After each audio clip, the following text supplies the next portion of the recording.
In the heart of Eldoria, where the clang of hammers and the scent of burning coal filled the air, a young blacksmith named Darren toiled away in his small forge.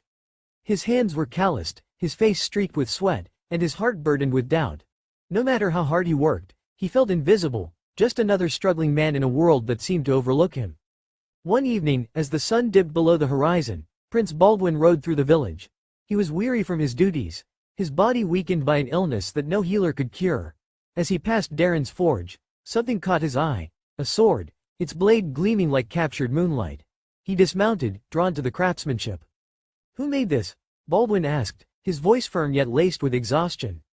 Darren, startled, stepped forward. "I did, my lord, but it is nothing special," he said, his voice tinged with uncertainty. Baldwin lifted the sword, feeling its balance, admiring the intricate details etched into the steel. Then, he turned to Darren with a look so sincere that it made the blacksmith's breath catch. "This is the work of a master," Baldwin said, his tone filled with quiet admiration. "You have a gift, Darren. Do not let doubt rob you of it." Darren's heart pounded. No one had ever spoken to him like this. For years, he had convinced himself that he was ordinary, that his efforts would never amount to anything. But Baldwin's words, they carried weight. They carried belief. That night, Darren lay awake, staring at the ceiling of his small home. Over and over, he replayed the prince's words. For the first time in years, something stirred within him, hope. Days turned into weeks, and Darren threw himself into his craft with newfound determination. He no longer saw himself as a mere blacksmith. He was an artist, a creator. People began to notice. Knights and nobles sought him out, eager to wield a weapon forged by his hands. His name spread beyond the village, whispered in admiration. Years later, when word reached Darren that Prince Baldwin had fallen gravely ill, his heart clenched.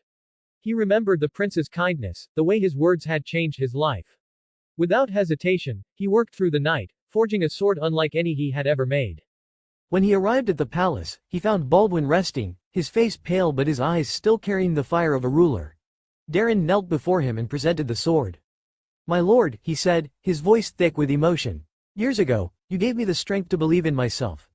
Now, I offer you this blade, not as a weapon, but as a reminder.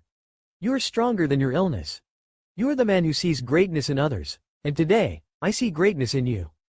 Baldwin's fingers traced the hilt of the sword, and for the first time in months, he felt something stir deep within him, determination.